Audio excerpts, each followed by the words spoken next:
أسعد الله أوقاتكم بكل خير مشاهدينا الكرام. أحييكم من الفضائية الإريترية وأقدم لحضراتكم نشرة الأخبار أستهلها كالمعتاد بأهم وأبرز العناوين. ارتفاع إنتاج الفول في حمل مالو.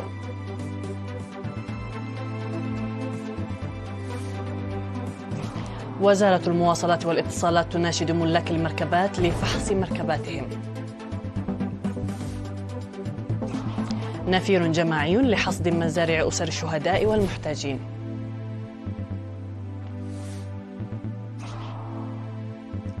في الأنباء العالمية، الولايات المتحدة تختبر صاروخا باليستيا عابرا للقارات. رئيس مجلس الدولة الصيني يلتقي رئيس الوزراء الماليزي في شنغهاي. و2024 سيكون العام الأعلى حرارة على الإطلاق.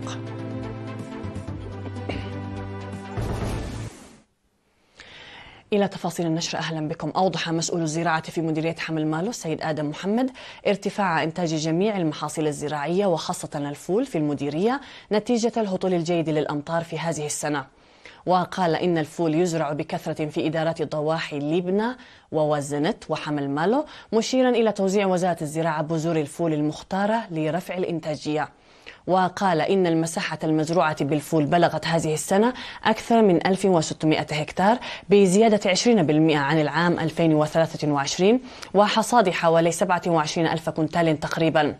وذكر أنه سيتم أيضا تنفيذ أنشطة توعوية للمزارعين بأهمية وفوائد الفول.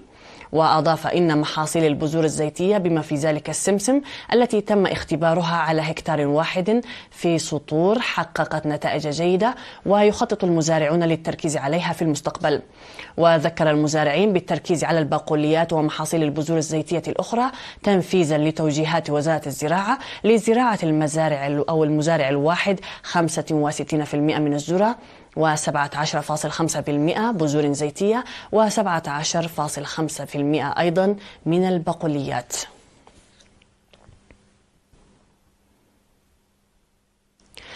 ناشد مسؤول القسم الفني في وزارة المواصلات والاتصالات السيد إسياس تخستي ملاك المركبات السائقين لفحص مركباتهم لتجنب الحوادث المرورية ونتائجها.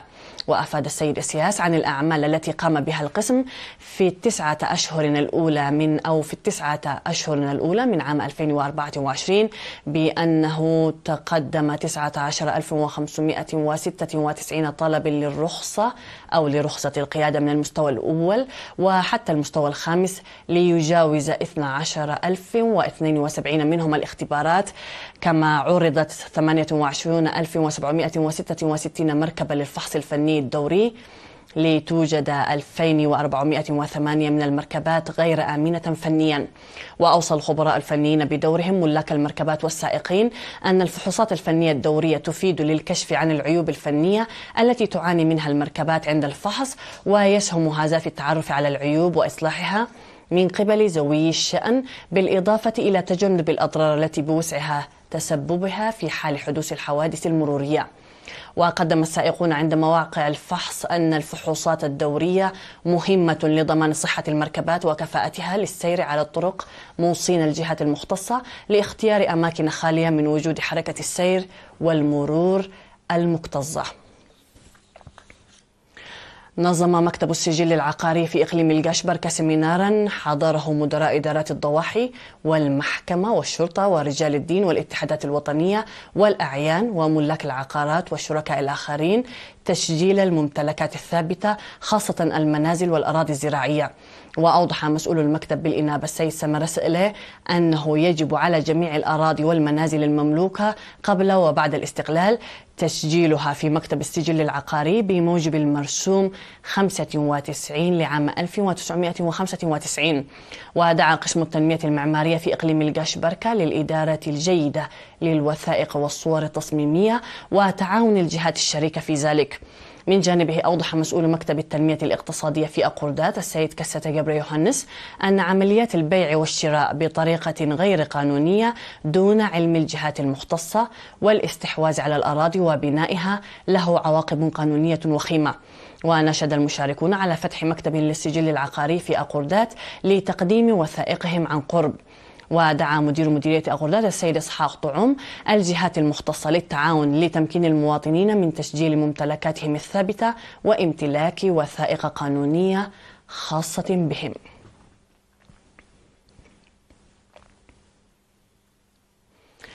عقد أعضاء فرع الجبهة الشعبية للديمقراطية والعدالة في سويسرا اجتماعا في جنيف في 3 نوفمبر لتقييم الأوضاع التنظيمية. وأوضح القائم بأعمال السفارة الإريترية في سويسرا سيد هابتوم زرأي إن الشعب إريتريا أمن بتضحيات كبيرة استقلاله الذي حققه بثمن باهظ، وذلك بتقوية التنظيم والعمل بتفان. وأكد أن الجبهة الشعبية هي قمة التنظيم الإريتري القائم على الوعي، ويجب أن ينظر إلى الانضمام في هذه الجبهة على أنها فرصة. وذكر أن من المهم تعزيز وهيكلة التنظيمات المتواجدة في سويسرا في مرحلة التصدي هذه. وقال مسؤول الشؤون العامة والاجتماعية السيد تولدي يوهانس إن الوقت قد حان لكي تقوم تنظيمات الجبهة الشعبية الديمقراطية والعدالة في سويسرا بمهماتها بوعي وتفان من أجل الاستفادة من الفرص التي خلقها التصدي القوي ومواجهة التحديات القائمة معا. كما قدمت في المناسبة توضيحات مفصلة عن البرامج المستقبلية، وأشاد المشاركون بالعمل الهادف إلى تكامل التنظيمات في هذا العام، وقاموا بتقييم الوضع الحالي للتنظيمات. كما أكدوا على العمل في تنفيذ البرامج المستقبلية بشكل فعال، حيث أن العمل الجاد الذي يتم بالتنسيق مع مكتب السفارة من خلال جميع التنظيمات قد حقق نتائج إيجابية. من جهة أخرى، عقدت اللجنة الوطنية الإريترية في مدينة دوسلدروف بألمانيا سيمينارا في 2 نوفمبر حول الأوضاع الراهنة في البلاد والتطورات الإقليمية والعالمية.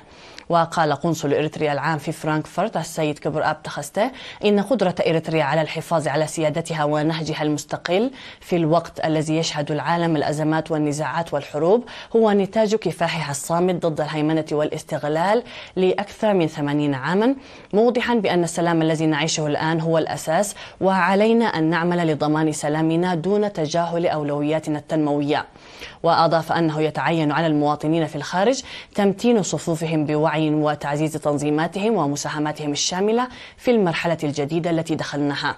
وذكر مسؤول الشؤون العامة والاجتماعية السيد كحساي تولدي أن تعزيز الهوية الوطنية والوعي الوطني هو أساس جميع البرامج الجارية. وتعهد المشاركون لتقوية منظماتهم وزيادة مساهماتهم. حضر السيمينار حوالي 200 مواطن من جميع أنحاء منطقة الراين واستفاليا.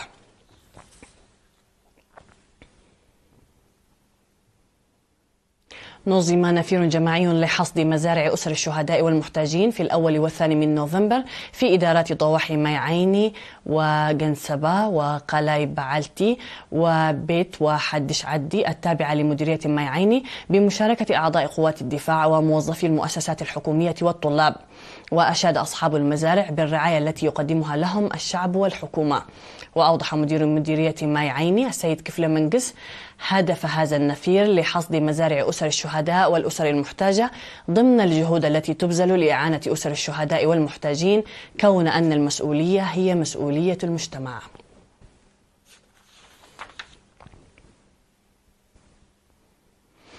دعا مدير مدينة مصوع سيد هيلة أسفها في الاجتماع الذي عقده في 3 نوفمبر لأولياء الأمور إلى زيادة دور المجتمع والهيئات الحكومية في رعاية المواطنين ذوي الإعاقات الذهنية وتخلف النمو. وقال إن إدارة المدينة تقدم المساعدة حسب المستطاع بالتعاون مع شركائها للمواطنين ذوي الإعاقات الذهنية وتخلف النمو الجسدي، مشيرا إلى تنظيم حفل ترفيهي في قرقسوم هذا العام. من جانبه أشاد رئيس جمعية المعاقين الذهنية وتخلف النمو الجسدي في إقليم شمال البحر الأحمر السيد أمانيئيل أدحانوم بالمبادرة التي اتخذتها إدارة مدينة مصوع والشركاء الآخرين، وحث الهيئات الأخرى على اتخاذ خطوات مماثلة.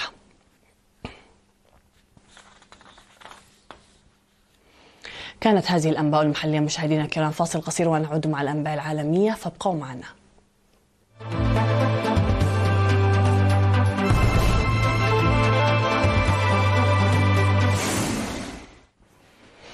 على الصعيد العالمي، دشنت القوات الجوية الأمريكية إطلاقا تجريبيا تشغيليا لصاروخ باليستي عابر للقارات والذي يحمل رأسا نوويا من قاعدة فاندبرغ الفضائية بحسب الموقع الرسمي للقوات الجوية. وبحسب قيادة الضربة التابع للقوات الجوية الأمريكية فإن هذا الاختبار يهدف إلى إظهار جاهزية وموثوقية القوات النووية الأمريكية وضمان الثقة في الردع النووي للبلاد.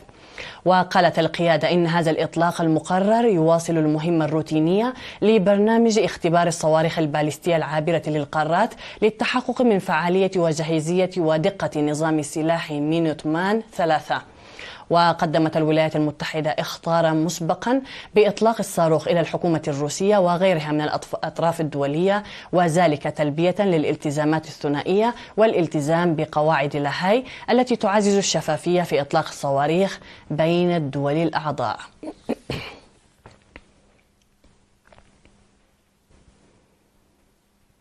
التقى رئيس مجلس الدولة الصيني لي تشيانغ رئيس الوزراء الماليزي أنور إبراهيم الذي يزور شنغهاي.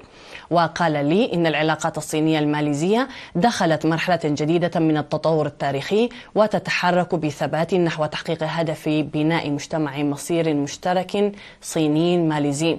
ودعا للجانبين إلى المضي قدما بشكل مضطرد في المشروعات الرائدة مثل خط سكك الحديد الساحل الشرقي لماليزيا ومشروع دولتان منطقتان صناعيتان توأمان بين ماليزيا والصين، والاستفادة من إمكانات التعاون في المجالات الصاعدة وتوسيع مساحة جديدة للتعاون باستمرار. من جهته أشار أنور إلى أن الصين صديقة وشريكة على نحو جيد لماليزيا، معربا عن استعداد بلاده لتعميق تعاون الحزام والطريق مع الصين وتعزيز التعاون في مجالات مثل التجارة والاستثمار والاقتصاد الرقمي والتعليم وتعزيز التبادلات الشعبية. كشفت خدمة تغيير المناخ التابعة للاتحاد الأوروبي عن أن عام 2024 سيتخطى عام 2023 ليصبح العام الأعلى حرارة منذ بدء التسجيلات وفقا لوكالة رويترز. يأتي هذا قبل مؤتمر الأمم المتحدة المعني بتغيير المناخ كوب 29 المقرر عقده في الأسبوع المقبل في أذربيجان، حيث ستحاول الدول الاتفاق على زيادة التمويل لمواجهة تغيير المناخ.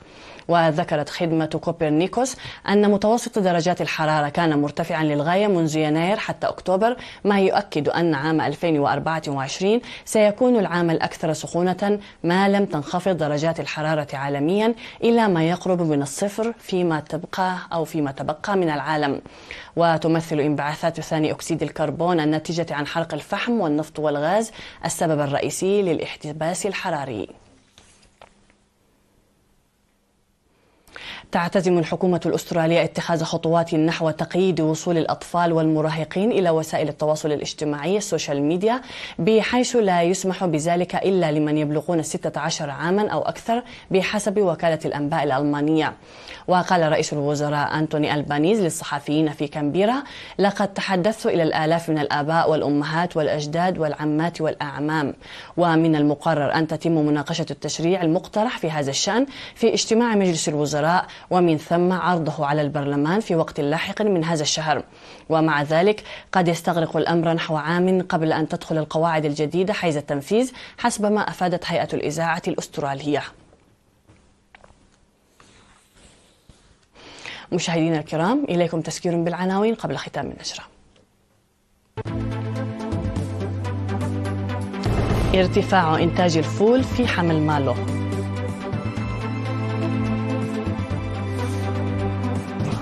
وزارة المواصلات والاتصالات تناشد ملاك المركبات لفحص مركباتهم. نفير جماعي لحصد مزارع أسر الشهداء والمحتاجين.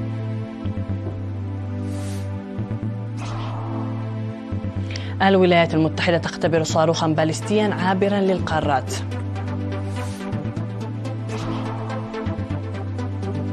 رئيس مجلس الدولة الصيني يلتقي رئيس الوزراء الماليزي في شنغهاي.